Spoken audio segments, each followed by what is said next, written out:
আসসালামু আলাইকুম। ঝর্ণাস কুকিং হাউজের আজকের আয়োজনে সবজির পাকোড়া তৈরি করে দেখাবো। শীতের হরেক রকম সবজি দিয়ে আপনাদের মন মতো এই সবজির পাকোড়া তৈরি করে নিতে পারেন। ভিডিও ভালো লাগলে দেখতে আমার সাথেই থাকুন। পাকোড়া তৈরি করার জন্য প্রথমে এখানে আমি একটি বাঁধাকপির অর্ধেকটা কুচিয়ে ধুয়ে পরিষ্কার করে নিয়েছি। আপনারা চাইলে শুধু বাঁধাকপি দিয়েও পাকোড়া তৈরি করে নিতে পারেন। এখন এখানে দিয়ে দিব গাজর কুচি হাফ কাপ, আলু কুচি হাফ কাপ। আলু ও গাজরগুলিকে লম্বা ও চিকন করে কেটে নিয়েছি।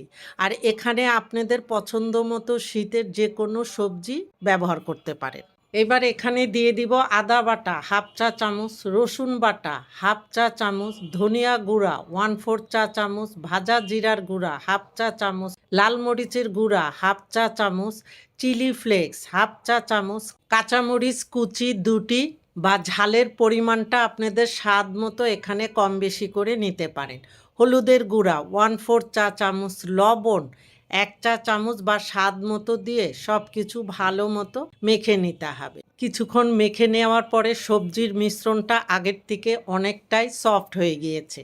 এখন এখানে দিয়ে দিব পেঁয়াজ কুচি হাফ কাপ, চাট মশলা 1 চা চামচ, ধনিয়া পাতা কুচি 3 টেবিল চামচ বা স্বাদ মতো দিয়ে সব কিছু ভালো মতো মিশিয়ে নিয়ে এখানে 2 টেবিল চামচ বাদাম আমি একটু গুঁড়া করে নিয়েছি। স্বাদের ব্যালেন্সের জন্য এখানে 1/4 চা চামচ চিনি দিয়ে দিচ্ছি। আপনারা চাইলে চিনিটা স্কিপ করতে পারেন।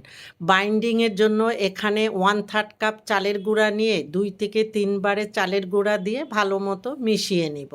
তবে এখানে আমি কোনো বেকিং পাউডার বা বেকিং সোডা ব্যবহার করব না। এই পাকোড়াগুলি ক্রিস্পি করার জন্য এখানে আমি 3 টেবিল চামচ ময়দা দিয়ে দিচ্ছি।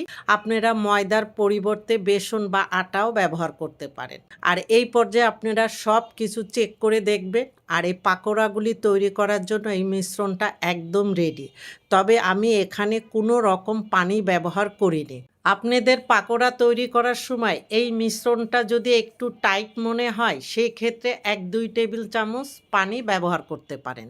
এখন পাকোড়া শেপ দিয়ে পাকোড়াগুলি ভেজে নেওয়ার জন্য চুলায় আগের থেকে একটি প্যানে বেশ কিছুটা তেল দিয়ে ভালো মতো গরম করে নিয়ে চুলার হিট মিডিয়ামে রেখে একে একে করে কিছু পাকোড়া দিয়ে দিব।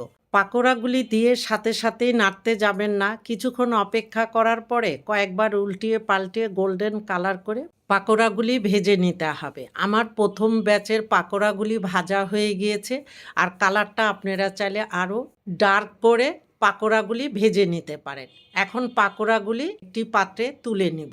এইভাবে আমি বাকি পাকোড়াগুলি সব ভেজে নেব। আমার সবগুলি পাকোড়া ভাজা হয়ে গিয়েছে। এখন পাকোড়াগুলি যে কত ক্রিস্পি হয়েছে আমি আপনাদেরকে একটু শব্দটা শোনাচ্ছি।